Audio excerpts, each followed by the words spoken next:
पिछले क्लास में हम जेई मेंस के लिए कुछ क्वेश्चंस कर रहे थे। आज के क्लास में हम लोग पढ़ेंगे न्यूक्लियर फ्यूजन।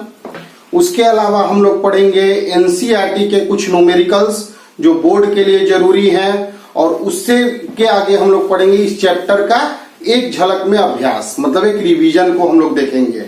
जिन बच्चों को एटम और न्यूक्लियाई चैप्टर समझ में नहीं आ रहे हैं वह सबसे पहले जो रिवीजन क्लास है उनको देखें और फिर उनके बाद पीछे के वीडियोज को फिर से एक बार देख लें। नोट्स बनाएंगे, प्रिपेयर करेंगे, जरूर समझ में आएगा बच्चों। ध्यान दो, न्यूक्लियर फ्यूजन क्या है। तो जब दो लाइट न्यूक्लियाई, मतलब जो दो हल्का न्यूक्लियाई, दो छोटा न्यूक्लियाई फ्यूज कर जाए, मतलब आपस में मिल जाए और एक हेवी लार्जर न्यूक्लियस बनाए, और इस फेनोमेना में एनर्जी भी रिलीज होगा, इस फेनोमेना को हम न्यूक्लियर फ्यूजन कहते हैं। मतलब दो छोटा न्यूक्लियस मिलकर बड़ा न्यूक्लियस बनेगा, दो छोटा न्यूक्लियस मिलकर बड़ा न्यूक्लियस बनेगा, तो इसे हम लोग कहते हैं न्यूक्लियर फ्यूजन। एक बड़ा न्यूक्लियस टूटकर दो छोटा न्यूक्लियस बनता है तो उसे बोलते हैं न्यूक्लियर फ्यूजन।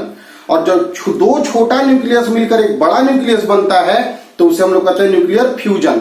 दोनों परिस्थितियों में एनर्जी रिलीज होता है, क्योंकि बहुत हेवी न्यूक्लियस भी अनस्टेबल होता है और बहुत लाइट न्यूक्लियस भी अनस्टेबल होता है। तो दोनों स्टेबिलिटी पाना चाहते हैं, और जो सिस्टम स्टेबिलिटी पाना चाहेगा वह एनर्जी को रिलीज करेगा।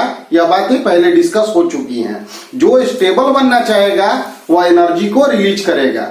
तो न्यूक्लियर फ्यूजन के लिए कुछ रिएक्शंस लिखे हुए हैं, तुम लोग बच्चों ध्यान दो कि दो हाइड्रोजन मिलकर ड्यूटेरियम बना रहा है, एक पॉजिट्रॉन रिलीज कर रहा है और पॉजिट्रॉन के साथ न्यूट्रिनो पार्ट की निकलता है इतना एनर्जी के साथ। यही कुछ हम लोग बना दिए हैं। अब सोचो कि न्यूक्लियर फ्यूजन होगा कैसे। तो दो न्यूक्लियस मिलेंगे आपस में तो न्यूक्लियर फ्यूजन होगा। न्यूक्लियस होता कि इसका कैसा चार्ज है, तो पॉजिटिव। यहां कैसा चार्ज है, पॉजिटिव। दोनों को लाके मिला देना है। अब सोचो बच्चों, दो पॉजिटिव चार्ज आपस में आके मिलेगा, दो पॉजिटिव चार्ज को आपस में लाके फ्यूज कराना है, मिलाना है, तो बहुत मुश्किल काम है। तो यह जो पोजीशन है, इनका स्पीड बहुत ज्यादा होना चाहिए न्यूक्लियस का, कि वह अपने जो आपस में इलेक्ट्रिक फोर्स लग रहा है उसको ओवरकम करके आपस में मिल जाए। तो दो पॉजिटिव चार्ज का स्पीड इतना ज्यादा लार्ज है कि वह दोनों अपने इलेक्ट्रिक फोर्स के बावजूद भी आपस में आकर मिल जाए। तो इसका स्पीड बहुत ज्यादा कब होगा, जब टेम्परेचर बहुत ज्यादा होगा। यानी कि न्यूक्लियर फ्यूजन रिएक्शन तभी होता है जब टेम्परेचर बहुत अधिक होता है। तो इसीलिए इसे थर्मोन्यूक्लियर फ्यूजन भी हम लोग कहते हैं। तो nuclear fusion occurs at very high temperature. जैसा कि सन में जो होता है रिएक्शन, दो हाइड्रोजन मिलकर हीलियम बनाते हैं और एनर्जी रिलीज होता है, वहां पे टेम्परेचर बहुत अधिक है, इसलिए न्यूक्लियर फ्यूजन होता है। देखो बच्चों, फ्यूजन मतलब फ्यूज कराना है, दो को मिलाना है। दो मेटल को भी अगर तुमको मिलाना होगा तो मेल्ट करके ही ना मिलाओगे, उसी तरह दो न्यूक्लियस को भी मिलाना होगा तो बहुत हाई टेम्परेचर पर मेल्ट करके ही हम लोग उसे मिला सकते हैं। तो न्यूक्लियर फ्यूजन क्या है, तो दो छोटा न्यूक्लियस मिलकर एक बड़ा न्यूक्लियस बनाएगा स्टेबिलिटी पाने के लिए, इसलिए एनर्जी रिलीज होगा। यह फेनोमेना न्यूक्लियर फ्यूजन है। और एक हेवी न्यूक्लियस टूटकर लाइट न्यूक्लियस में बनेंगे, इस दौरान भी एनर्जी रिलीज होगा, इसे न्यूक्लियर फ्यूजन हम लोग कहते हैं। देखो बच्चों, इस चैप्टर्स में, न्यूक्लियाई चैप्टर में न्यूक्लियर रिएक्टर भी एक टॉपिक है जो पिछले साल सीबीएसई बोर्ड के सिलेबस से हटा दिया गया था। अभी हम डिफरेंट स्टेट बोर्ड और सीबीएसई बोर्ड के सिलेबस को देख रहे हैं। अगर न्यूक्लियर रिएक्टर सिलेबस में होगा तो हम आगे कभी वीडियोज में न्यूक्लियर रिएक्टर को अपलोड करेंगे। ठीक है, इसे बाबू लिख लो।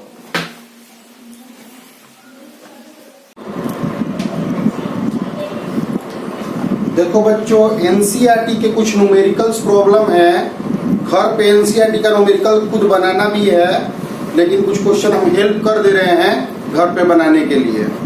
जैसे कि क्वेश्चन है, एक क्वाइन है जिसका मास 3 ग्राम दिया हुआ है, और क्वाइन जो है, coin is made of copper, 2963 copper से कॉइन बना हुआ है। और मास जो है कॉपर का, कॉपर न्यूक्लियस का जो मास है वह दिया हुआ है 62.92960 एटॉमिक मास यूनिट। अब बोल रहा है बच्चों कि जो 3 ग्राम जो है उसमें बहुत सारे कॉपर्स होंगे, सभी का न्यूट्रॉन प्रोटॉन हमको अलग करना है। तो न्यूट्रॉन प्रोटॉन अलग करने के लिए न्यूट्रॉन प्रोटॉन को अलग करना है, यानी जितना एनर्जी से वो बंधा होगा, जितना एनर्जी से वो बंधा होगा उतना ही एनर्जी से हमको अलग करना होगा, यानी बाइंडिंग एनर्जी हमें निकालना है। तो पहले हम एक न्यूक्लियस का बाइंडिंग एनर्जी निकालेंगे और फिर देखेंगे कि कितना न्यूक्लियस इसके पास है। तो देखो बच्चों ध्यान दोगे, प्रोटॉन का मास और न्यूट्रॉन का मास तुमको दिया हुआ रहता है क्वेश्चन में। जैसे कि प्रोटॉन का मास होता है 1.007825 एटॉमिक मास यूनिट और मास ऑफ न्यूट्रॉन है 1.008665 एटॉमिक मास यूनिट। तो देखो बाबू, बाइंडिंग एनर्जी का फार्मूला हम लोग पढ़े हैं कि ZMP A minus ZMN minus M into 931.5 mega electron volt. तो Z के जगह पर एटॉमिक नंबर है 29, मास ऑफ प्रोटॉन यहां पुट कर देंगे plus 63 minus 29, mass of neutron यहां पुट कर देंगे माइनस मास ऑफ न्यूक्लियस जो है वह हम पुट कर देंगे। सभी मास एटॉमिक मास यूनिट है, उसको एनर्जी में बदलने के लिए 931.5 मेगा इलेक्ट्रॉन वोल्ट से हम निकाल लेंगे। तो एक न्यूक्लियस कॉपर का बनाने में इतना एनर्जी लगा है, यानी एक न्यूक्लियस कॉपर को तोड़ने में इतना ही एनर्जी हमें चाहिए। तो हमें तो 3 ग्राम में जितना भी कॉपर होगा सभी का न्यूट्रॉन प्रोटॉन अलग करना है। तो 3 ग्राम में कितने एटम होंगे यह हमें देखना है। तो देखो बच्चों, 1 मोल कॉपर जो होता है उसके पास मास तो 63 ग्राम होगा। यहां से देखो, 1 मोल किसी भी एक एटम का 1 मोल लेते हो तो वह उसके एटॉमिक मास के बराबर होता है, मतलब 63 ग्राम के बराबर होता है। 1 मोल में 6.022 10⁻23 एटम्स होंगे कॉपर के और वह 63 ग्राम हो गए। तो 1 ग्राम में एटम्स जो हो गए वह इतने एटम्स हो गए। तो इसका मतलब हमें तो 3 ग्राम में निकालना है। तो 6.022 10⁻23 63 इंटू 3 एटम्स। अब देखो बच्चों, एक एटम के लिए यह बाइंडिंग एनर्जी हम निकाले थे और टोटल नंबर ऑफ एटम्स मेरा इतना है। तो रिक्वायर्ड एनर्जी जो आएगा मेरा वह होगा बाबू, टोटल एटम्स 6.022 10⁻23 इंटू 21, 3 से काट दिए इसको, इंटू बाइंडिंग एनर्जी जो हम निकाले हैं। तो देखो केवल मल्टीप्लीकेशन का केस है, तो बोर्ड एग्जामिनेशन में ऐसे न्यूमेरिकल बच्चा को परेशान करने के लिए देख लो मल्टीप्लीकेशन कैसा है। लेकिन बाबू यह सभी क्वेश्चन पूछे गए हैं इसलिए जानना जरूरी है। आइडिया तुम्हें मिल गया होगा कि 3 ग्राम कॉपर था तो उसमें एटम निकाल लिए कि 3 ग्राम कॉपर में बाबू कितना एटम होगा इस तरह से, और एक एटम के लिए बाइंडिंग एनर्जी, एक एटम के न्यूक्लियस के लिए बाइंडिंग एनर्जी तुम्हें पता था। मान लो एक एटम के न्यूक्लियस को तोड़ने के लिए 10 जूल एनर्जी चाहिए और 5 टोटल एटम है, तो 50 जूल में हमारा टूट जाएगा। तो 3 ग्राम में एटम्स निकाल लिए कितना एटम है और एक एटम के न्यूक्लियस को बांधने में क्या एनर्जी लगा है वो निकाल लिए, तो टोटल एनर्जी, रिक्वायर्ड एनर्जी मेरा निकल गया। तो क्वेश्चन एनसीईआरटी में तुम्हें बच्चों मिल जाएगा, क्वेश्चन देख लेना और इसको सॉल्व कर लेना। इजी क्वेश्चन ही है, लेकिन आसान क्वेश्चन हो या टफ क्वेश्चन हो, आइडिया सब देना जरूरी होता है। ठीक है बच्चों, अब आगे क्वेश्चन हम लोग देखते हैं नेक्स्ट। तो नेक्स्ट क्वेश्चन है कि नेक्स्ट क्वेश्चन मेरा दिया हुआ है कि क्वेश्चन दिया हुआ है 2760 कोबाल्ट दिया हुआ है और बोल रहा है एक्टिविटी स्ट्रेंथ दिया हुआ है, एक्टिविटी का स्ट्रेंथ दिया हुआ है 8 मिली क्यूरी, 8 मिली क्यूरी दिया हुआ है। तो 8 इंटू 10⁻³ मिली के लिए लिख दिए और क्यूरी को डीके पर सेकेंड में बदलने के लिए यह मल्टीप्लाई कर दिए, डीके पर सेकेंड ऐसा यूनिट में हम लोग चेंज कर दिए। एक क्यूरी बराबर 3.7 इंटू 10⁻10 डीके पर सेकेंड होता है। हाफ लाइफ हमें दिया हुआ है, हाफ लाइफ दिया हुआ है 5.3 ईयर्स। अगर इसको हम लोग सेकेंड में बदल लें तो 5.3 365 24 60 इंटू 60 सेकेंड। ईयर को पहले डेज में बदले, फिर डेज को घंटा में, फिर मिनट में और फिर सेकेंड में बदल दिया हम लोग बाबू। तो नंबर ऑफ, देखो एक्टिविटी तो लेमडा एन होता है, एक्टिविटी जो होता है लेमडा एन होता है। तो एन जो होगा वह एक्टिविटी बाई लेमडा हो जाएगा और एक्टिविटी का वैल्यू हमारे पास है और लेमडा का value 0.693 into half life, T half, और टी हाफ हमें पता है। तो हमें हाफ लाइफ पता है, एक्टिविटी पता है, तो नंबर ऑफ न्यूक्लियस हमें पता चल गया। तो नंबर ऑफ न्यूक्लियस अगर हमें पता है, अगर नंबर ऑफ न्यूक्लियस अगर हमें पता है तो इसमें हम लोग निकाल सकते हैं कितना अमाउंट है, क्योंकि 6.022 10⁻23 एटम्स के लिए मास तो 60 ग्राम है। एक एटम के लिए मास हो जाएगा 60 बाई 6.022 10⁻23 और n एटम्स के लिए अगर देखोगे तो 60 6.022 10⁻23 इंटू n। यह दोनों न्यूमेरिकल प्रॉब्लम से तुम लोग यह बात तो समझ गए कि न्यूमेरिकल प्रॉब्लम में कुछ दम नहीं है, केमिस्ट्री टाइप का न्यूमेरिकल है जिसमें कैलकुलेशन करना होता है। तो घर पे कैलकुलेशन इसका करोगे।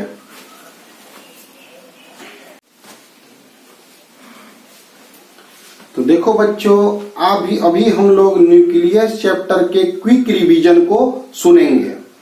तो जिन बच्चों को क्लासेस समझ में नहीं आ रहा है, तुम्हारे दोस्त को, फ्रेंड्स को जिन्हें क्लासेस समझ में नहीं आ रहा है, वो उन्हें इस वीडियो को देखने के लिए बोलोगे न्यूक्लियस का, और उसके बाद जो भी चीजें वो समझेंगे वो पीछे के वीडियोज में जाके उनका नोट्स बनाएंगे। तो हम स्टार्ट करते हैं न्यूक्लियस से। सबसे पहले हम एटम चैप्टर को पढ़ें। एटम चैप्टर में हम लोग एटम के स्ट्रक्चर को पढ़ें। एटम का स्ट्रक्चर क्या था कि एटम में एक न्यूक्लियस होता है, पॉजिटिव चार्ज जो होता है एक जगह होता है, स्फीयर होता है, और इलेक्ट्रॉन उसके चारों ओर चक्कर काटते रहता है। तो एटम के स्ट्रक्चर में हम पढ़े हैं कि positive charges of atom lie at centre of atom called nucleus. तो क्या न्यूक्लियस का भी कोई स्ट्रक्चर है? इसको पढ़ने के लिए हम लोग आगे बातों को पढ़ रहे हैं।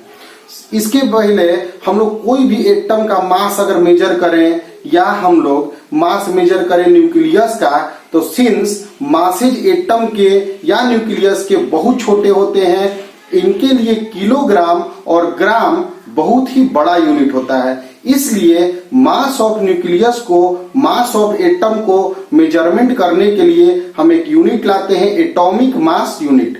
एटॉमिक मास यूनिट क्या है? तो कार्बन 12 के एक एटम के मास के 12 पार्ट को, कार्बन 12 के एक एटम के मास के 12 पार्ट को एक एटॉमिक मास यूनिट करते हैं, जिसका वैल्यू हम लोग केजी में जब निकालते हैं तो वैल्यू आता है 1.66 10⁻27 केजी।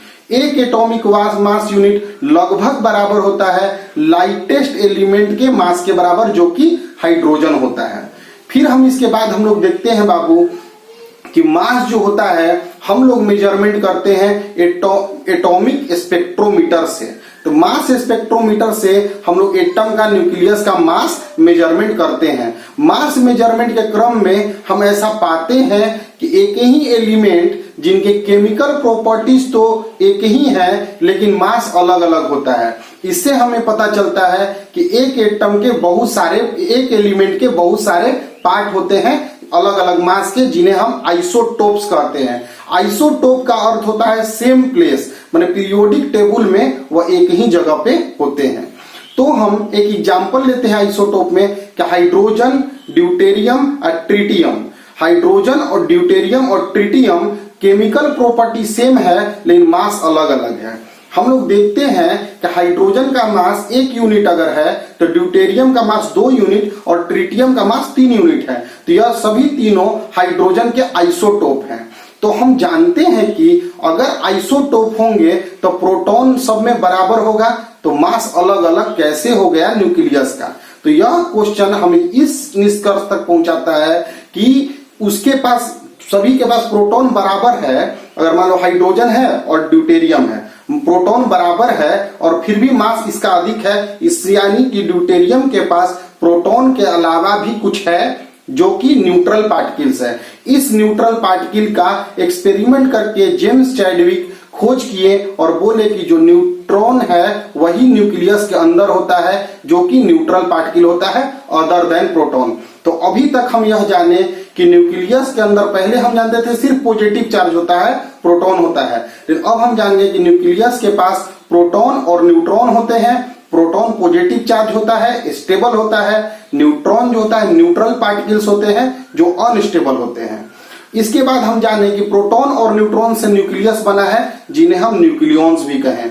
किसी एलिमेंट को हम XZA से रिप्रेजेंट करते हैं, जहां Z मेरा एटॉमिक नंबर व नंबर ऑफ प्रोटॉन्स के बराबर होता है और A जो है number of protons plus number of neutrons के बराबर होता है, जिसे हम एटॉमिक मास नंबर कहते हैं। न्यूट्रॉन का नंबर निकालने के लिए हमें A माइनस Z करना होगा। Z अगर प्रोटॉन का नंबर बराबर है तो आइसोटोप होते हैं एलिमेंट। अगर A बराबर है, एटॉमिक मास नंबर बराबर है, तो आइसोबार कहे जाते हैं। अगर न्यूट्रॉन का संख्या बराबर है तो आइसोटोन कहे जाते हैं। और अगर प्रोटॉन न्यूट्रॉन सब कुछ बराबर है तो वैसे एलिमेंट आइसोमर्स कहे जाते हैं, जो अलग अलग रेडियो एक्टिव फेनोमेना को शो करते हैं। अब हम जान गए हैं कि न्यूक्लियस के पास न्यूट्रॉन और प्रोटॉन है और इन्हें हम न्यूक्लियॉन्स कह रहे हैं। तो न्यूट्रॉन के जितना न्यूक्लियॉन्स का ज्यादा मात्रा होगा, मतलब जितना एटॉमिक मास नंबर होगा उतना ही साइज बड़ा होगा, यानी कि वॉल्यूम जो होता है वह एटॉमिक मास नंबर के डायरेक्टली प्रोपोर्शनल होता है। अगर हम वॉल्यूम 4/3πr³ स्फीयर का वॉल्यूम लिखें तो हम इसको डायरेक्टली प्रोपोर्शनल लिख सकते हैं A के।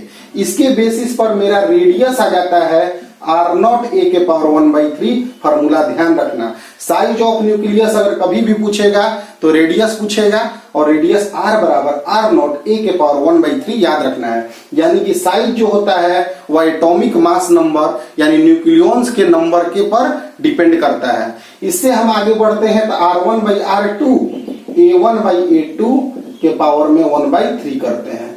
इसके बाद हम लोग पढ़ते हैं बाबू कि डेंसिटी न्यूक्लियस का निकालते हैं। तो कोई भी न्यूक्लियस का डेंसिटी लगभग कांस्टेंट होता है, माने अलग अलग न्यूक्लियस में सभी में डेंसिटी कांस्टेंट होता है। पूरा का पूरा 99.9% मास किसी भी एटम का न्यूक्लियस के पास ही होता है। तो अभी तक हम यह जाने कि किसी भी एटम के पास एक न्यूक्लियस होता है जिसके पास प्रोटॉन और न्यूट्रॉन होते हैं। न्यूट्रॉन न्यूट्रल पार्टिकल होते हैं और प्रोटॉन और न्यूट्रॉन मिलकर बनाते हैं बाबू न्यूक्लियॉन्स। इन्हें ही हम न्यूक्लियॉन्स कहते हैं। और साइज जो है न्यूक्लियस का वह एटॉमिक मास नंबर पर डिपेंड करता है। न्यूक्लियस का डेंसिटी कांस्टेंट होता है। इसके बाद आइंस्टाइन एक मास एनर्जी इक्विवेलेंस का थ्योरी दिए कि मास एनर्जी में कन्वर्ट कर सकता है और उसके लिए वह फार्मूला बताएं E बराबर mc²। ठीक है बच्चों, कभी मास एनर्जी में कन्वर्ट करता है तो E बराबर mc² फार्मूला होता है। यह क्वांटम फिजिक्स है। तो हम आगे बढ़ते हैं कि अगर एक एटॉमिक मास यूनिट को हम एनर्जी में कन्वर्ट करते हैं तो 931.5 मेगा इलेक्ट्रॉन वोल्ट डाटा तुम लोग याद रखोगे। अब हम न्यूक्लियॉन्स में देखते हैं बच्चों कि न्यूक्लियस के अंदर न्यूक्लियॉन्स होते हैं। न्यूक्लियॉन्स में प्रोटॉन और न्यूट्रॉन है। प्रोटॉन का मास इंडिविजुअली निकाला गया, अलग निकाला गया तो 10 ग्राम आया। न्यूट्रॉन का निकाला गया तो 10 ग्राम आया।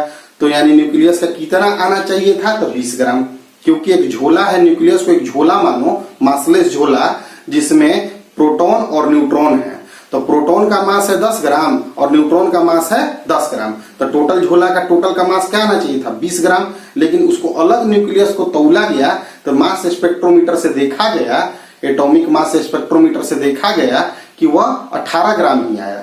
इसका मतलब 2 ग्राम कहाँ गया? इसका मतलब यह है कि न्यूक्लियस के पास एक मास डिफेक्ट होता है। मास डिफेक्ट क्या होता है? तो total mass of nucleons minus mass of nucleus, यानी difference of mass of nucleons and mass of nucleus is mass defect. यानी कि मास में डिफेक्ट है और वह कहा जाता है तो वही मास एनर्जी में कन्वर्ट होकर न्यूक्लियस को बांधने में हेल्पफुल होता है। यानी कि न्यूक्लियस बनाने में जो न्यूक्लियॉन्स यूज होते हैं उनके कुछ मास बाइंडिंग एनर्जी में कन्वर्ट होकर न्यूक्लियस को बांधते हैं। यानी एनर्जी बराबर डेल्टा mc², यही बाइंडिंग एनर्जी है। तो बाइंडिंग एनर्जी क्या है? वह एनर्जी जिससे न्यूक्लियस बंधा हुआ है, या दूसरे शब्दों में वह एनर्जी जिससे न्यूक्लियस टूटेगा। तो हम अब इसको बच्चों आगे ले के चलते हैं। मास डिफेक्ट पूछेगा तो उसका फॉर्मूला, बाइंडिंग एनर्जी पूछेगा तो फॉर्मूला होगा ZMP plus A minus ZMN minus mass of nucleus into multiplied by 931.5 mega electron volt. बहुत ही इंपॉर्टेंट फॉर्मूला है तुम लोगों के लिए। अब हम बच्चों आते हैं कि कोई भी न्यूक्लियस होगा तो उसमें न्यूट्रॉन और प्रोटॉन होते हैं। प्रोटॉन और प्रोटॉन के पास पॉजिटिव चार्ज है और पॉजिटिव चार्ज होने के कारण उनके बीच में रिपल्सन होता होगा। तो कोई एक और डोमिनेंट फोर्स होगा जो कि इलेक्ट्रिक फोर्स से बड़ा होकर भी प्रोटॉन और न्यूट्रॉन को आपस में रखा होगा। उसी फोर्स को हम न्यूक्लियर फोर्स कहते हैं। तो न्यूक्लियर फोर्स एक फोर्स है जो न्यूक्लियॉन्स के बीच में रखता है। वह अट्रैक्टिव फोर्स है, इलेक्ट्रिक फोर्स से बड़ा है और वह न्यूक्लियस को बांध के रखता है। लेकिन इसका कोई सिंपल मैथमेटिकल फार्मूला नहीं है। यह एक कॉम्प्लेक्स नेचर फोर्स होता है। शॉर्ट रेंज, कम डिस्टेंस तक यह फोर्स लगता है। सेचुरेटेड फोर्स है, न्यूटन के नियमों का पालन नहीं करता है। तो न्यूक्लियर फोर्स क्या है और उसके प्रॉपर्टीज एग्जाम में लिखने के लिए पूछे जा चुके हैं, इसलिए ध्यान देना बच्चों। फिर उसके बाद हमारा सिस्टम आता है कि न्यूक्लियस के अंदर न्यूक्लियर फोर्स लगता है और वही न्यूक्लियस को बांध के रखता है। वही इलेक्ट्रिक फोर्स से बड़ा होता है और एनर्जी के हिसाब से बोलोगे तो बाइंडिंग एनर्जी बोलोगे। अब न्यूक्लियस के पास बाइंडिंग एनर्जी है और उसमें न्यूक्लियॉन्स हैं। तो बाइंडिंग एनर्जी पर न्यूक्लियॉन्स मतलब प्रत्येक एवरेज न्यूक्लियॉन को बांधने में जो एनर्जी लगता है वह बाइंडिंग एनर्जी पर न्यूक्लियॉन होता है। और बाइंडिंग एनर्जी पर न्यूक्लियॉन जिसका अधिक होगा वह ज्यादा स्टेबल होगा और जिसका कम होगा वह कम स्टेबल होगा। तो ऐसा एक्सपेरिमेंटली प्रैक्टिकली देखा गया कि लाइट न्यूक्लियाई जिसमें ए जो है 30 से कम है वह लेस स्टेबल है। 170 से ए अधिक है तो वह भी लेस स्टेबल है। और 30 से 170 के बीच में जो है वह स्टेबल एलिमेंट्स होते हैं जिनका जो बाइंडिंग एनर्जी पर न्यूक्लियॉन लगभग कांस्टेंट होता है। तो इसमें बच्चों याद रखना, हेवी बड़ा न्यूक्लियस बड़ा साइज का होते जाएगा तो उसमें न्यूक्लियर फोर्स कम होने के कारण वह अनस्टेबल होगा। और लाइट न्यूक्लियस को बंधने में इतना कम एनर्जी ही लगा है कि वह कम स्टेबल है, क्योंकि उसके पास न्यूक्लियॉन्स का संख्या ही कम है। अब इसके बाद बच्चों आता है कि स्टेबिलिटी तो गड़बड़ है। तो स्टेबिलिटी गड़बड़ अगर है तो उसको कोई भी न्यूक्लियस कोई भी एटम स्टेबल होना चाहता है और स्टेबल होने के लिए वह अपना एनर्जी रिलीज करता है। और इस क्रम में ऐसा देखा गया, रोंटगेन के एक्सरे एक्सपेरिमेंट के बाद बेक्वेरल एक गलती से एक्सीडेंटली एक एक्सपेरिमेंट किए, उसमें देखें कि बहुत सारा न्यूक्लियस ऐसा होता है, हेवी अनस्टेबल न्यूक्लियस ऐसा होता है जो सेल्फ स्पॉन्टेनियस कंटिन्यूअस इमिट करता है, रेडिएशन मैटर को इमिट करके एनर्जी रिलीज करता है। इस प्रक्रिया को रेडियो एक्टिविटी बोला गया। तो रेडियो एक्टिविटी एक ऐसा प्रक्रिया है जिसमें कोई heavy unstable nucleus particle emit करता है, एनर्जी इमिट करता है स्टेबिलिटी को पाने के लिए, यानी उस दौरान न्यूक्लियस डीके करता है। तो न्यूक्लियस डीके फेनोमेना को ही हम रेडियो एक्टिविटी कहते हैं। न्यूक्लियस डीके करने में पार्टिकल्स जो होते हैं, एलिमेंट जो होते हैं, न्यूक्लियस जो होते हैं, वो अल्फा बीटा गामा के फॉर्म में इमिशन करते हैं। अब अल्फा क्या है? तो अल्फा है बच्चों हीलियम न्यूक्लियस, बीटा क्या है? तो पॉजिट्रॉन इलेक्ट्रॉन, और गामा क्या है? तो इलेक्ट्रोमैग्नेटिक रेडिएशन। उसके पहले हमें एक रेडियो एक्टिविटी का लॉ पढ़ना है कि जितना number of radio active element हैं, जितना नंबर ऑफ न्यूक्लियॉन्स है, न्यूक्लियस है, उतना ज्यादा डीके होगा। अगर मान लिया जाए 20 तुम्हारे पास है तो 20 में सभी को डीके होना होगा। अगर मान लो कुछ 5 डीके हो गए तो 15 बच गए, तो अब थोड़ा कम रेट से ना डीके होगा, क्योंकि अब तो 15 को ही डीके होना है। तो जैसे जैसे संख्या कम होते जाता है, रेट ऑफ डीके घटते जाता है।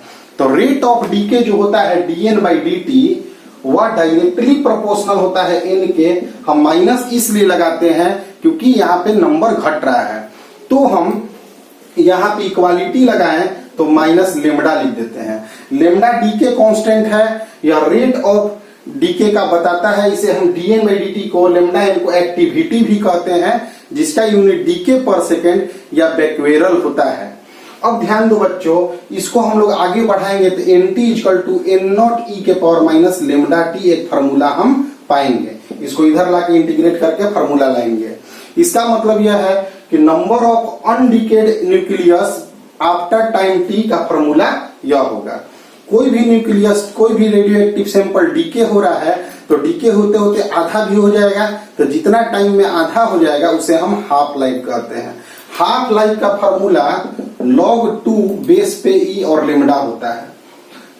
ठीक है बच्चों, इसको हम लोग 0.693 बाई लेमडा, यह सब डाटा याद रखना है बच्चों। और रेसिप्रोकल ऑफ डीके कांस्टेंट को हम लोग एवरेज लाइफ, मीन लाइफ भी कहते हैं। अब हम आगे आते हैं अल्फा डीके, बीटा डीके और गामा डीके पे। तो अल्फा डीके क्या है? तो अल्फा डीके में कोई भी हेवी न्यूक्लियस हीलियम न्यूक्लियस को इमिट करके नया न्यूक्लियस बनता है, और इस दौरान वह कुछ एनर्जी भी छोड़ता है। तो हीलियम न्यूक्लियस को रिलीज करें, हीलियम न्यूक्लियस ही अल्फा पार्टिकल है। हीलियम न्यूक्लियस को रिलीज करने से उसके एटॉमिक नंबर में 2 की कमी और एटॉमिक मास में 4 की कमी हो जाती है, जिससे न्यूक्लियस मान लेते हैं कोई नया फॉर्म ऑफ न्यूक्लियस में कन्वर्ट हो जाता है, जिससे दोनों जो डाउटर में होते हैं वह दोनों मूविंग होते हैं। अगर यह रेस्ट में है तो वह मूविंग होंगे, और एनर्जी रिलीज काइनेटिक एनर्जी के फॉर्म में होगा। तो यहाँ पे कुछ बोर्ड से रिलेटेड क्वेश्चन है कि काइनेटिक एनर्जी जो अल्फा पार्टिकल निकला उसका value A-4/A into Q value होता है। क्यू वैल्यू क्या है? तो energy release during alpha decay. एक क्वेश्चन होता है कि अल्फा डीके के दौरान न्यूट्रॉन प्रोटॉन रेशियो कैसे चेंज किया करता है, या पीछे वीडियोज में, पीछे क्लासेज में आप लोग देख लेंगे। फिर इसके बाद हमारा आगे केस आता है कि बीटा डीके क्या है। तो न्यूक्लियर डीके के दौरान बीटा डीके 2 प्रकार का होता है, beta minus decay, beta plus decay. Beta minus decay के दौरान इलेक्ट्रॉन रिलीज होता है, इलेक्ट्रॉन के बीटा माइनस डीके के साथ इलेक्ट्रॉन रिलीज होता है, और इलेक्ट्रॉन के साथ एंटी न्यूट्रिनो पार्टिकल भी निकलता है। बीटा प्लस डीके के दौरान पॉजिट्रॉन निकलता है, और पॉजिट्रॉन के साथ न्यूट्रिनो पार्टिकल भी निकलता है। इलेक्ट्रॉन पॉजिट्रॉन एंटी पार्टिकल्स होते हैं, न्यूट्रिनो एंटी न्यूट्रिनो भी एंटी पार्टिकल्स होते हैं। न्यूट्रिनो एंटी न्यूट्रिनो का मास बहुत कम है, नेचर के साथ ज्यादा इंटरेक्शन नहीं है, ये इसलिए ज्यादा फर्क नहीं डालता है। फिर इसके बाद हमारा होता है कि बीटा डीके के दौरान, बीटा माइनस डीके के दौरान इलेक्ट्रॉन इमिट होता है, तो एटॉमिक नंबर में 1 की वृद्धि हो जाती है। बीटा प्लस के दौरान पॉजिट्रॉन निकलता है, एटॉमिक नंबर में 1 कम हो जाता है। और एक बात ध्यान दोगे कि किसी भी न्यूक्लियस के पास इलेक्ट्रॉन या पॉजिट्रॉन तो है नहीं, तो निकला कैसे? तो इसे बनने के लिए जब न्यूट्रॉन प्रोटॉन में टूटता है तो इलेक्ट्रॉन बनता है, वही इलेक्ट्रॉन निकलता है। यानी कि बीटा माइनस डीके के दौरान न्यूट्रॉन डीके करता है प्रोटॉन और इलेक्ट्रॉन में, और बीटा प्लस डीके के दौरान प्रोटॉन जो है न्यूट्रॉन और पॉजिट्रॉन में टूटता है, और वही पॉजिट्रॉन निकलता है। जब भी beta minus decay, beta plus decay, alpha decay होता है, तो उस समय जो न्यूक्लियस है वह एक्साइटेड स्टेट में चला जाता है। उसको डी एक्साइट करने के लिए, एनर्जी लेवल कम करने के लिए वह इलेक्ट्रोमैग्नेटिक रेडिएशन के फॉर्म में एनर्जी छोड़ता है। वह एनर्जी गामा रीजन में पाए जाते हैं, इसलिए उसे गामा डीके कहते हैं। तो गामा डीके के दौरान एटॉमिक नंबर और एटॉमिक मास में कोई फर्क नहीं पड़ता है। फिर हम लोग इसमें आगे पढ़ते हैं कि जब 2 लाइट न्यूक्लियस मिलकर एक हेवी न्यूक्लियस बनाएंगे तो large amount of energy release करेंगे। इसे भी हम न्यूक्लियर फ्यूजन कहते हैं। और न्यूक्लियर फ्यूजन में एक हेवी न्यूक्लियस टूटकर दो लाइट न्यूक्लियस में बनता है। और हमेशा याद रखना कि कोई भी self process and spontaneous process होने के लिए Q पॉजिटिव होना चाहिए, एनर्जी पॉजिटिव होना चाहिए। और इसके लिए जो इनिशियल न्यूक्लियस का साइड है उधर मास अधिक होना चाहिए, क्योंकि मास ही एनर्जी में कन्वर्ट करेगा। फिर देखो बच्चों, जब हम न्यूक्लियर फ्यूजन कराते हैं तो किसी भी हेवी न्यूक्लियस में एक न्यूट्रॉन को प्रोजेक्ट करते हैं। न्यूट्रॉन ही क्यों प्रोजेक्ट करते हैं? क्योंकि प्रोटॉन पॉजिटिव चार्ज है, वह न्यूक्लियस में प्रोजेक्ट नहीं हो पाएगा। इलेक्ट्रॉन का मास बहुत कम है, इसलिए वो प्रोजेक्ट नहीं हो पाएगा। इसलिए neutron is the best particle. लेकिन speed of neutron should be slow. अगर स्पीड अधिक है तो उसे कुछ करके स्लो करेंगे। और क्यों स्लो करेंगे? क्योंकि स्लो ही उसको क्या करेगा बाबू? तोड़ेगा। अगर फास्ट मूविंग इलेक्ट्रॉन होगा तो वह पेनिट्रेट करके न्यूक्लियस से पार कर जाएगा। तो अभी तक में हम लोग जो चैप्टर आज तुम लोग को समझाए हैं, सभी पॉइंट्स को बार बार रिपीट करो। देखो बच्चों, थोड़ा पढ़ने का आदत बनाओ, इंटरेस्ट डेवलप करो। इसके पहले वीडियोज में हम तुम लोगों को जेईई मेंस का न्यूमेरिकल्स क्लास दिए थे। उन न्यूमेरिकल्स का क्लास में 15-16 न्यूमेरिकल थे। मेंस में, नीट में, एनडीए में, एडवांस में कैसे क्वेश्चंस आते हैं यह तुम्हें बताया गया। तुम्हें कंप्लीट पढ़ाई का एक पैकेज देने का पूरा प्रयास है। अगला वीडियोज में, अगली क्लास में हम लोग फिर से आएंगे तो जेईई मेंस के भी आगे क्वेश्चन, एडवांस के थ्रू भी क्वेश्चन लेके आएंगे। और बच्चे एनसीईआरटी को रीडिंग डालकर न्यूमेरिकल बनाने का अटेम्प्ट लें। जिन्हें न्यूमेरिकल बनाने में प्रॉब्लम हो रहा है वह थोड़ा धैर्य रखें, धीरे धीरे प्रॉब्लम बनाने आ जाएगा। लेकिन वीडियो देखें, रिपीट करें, स्किप ना करें, पूरा वीडियो देखें, शेयर करें वीडियो को ऐसे स्टूडेंट्स के लिए जिन्हें यह वीडियो जरूरी है। जो बच्चे पढ़ाई से इंटरेस्ट घटा रहे हैं उन्हें भी मोटिवेट करें, क्योंकि समाज के लिए हम लोग सभी का उत्तरदायी है बाबू। हम लोग सबको आगे समाज को लेकर जाना है। तो नेक्स्ट वीडियो में हम लोग जेईई एडवांस के क्वेश्चन को लेकर आएंगे।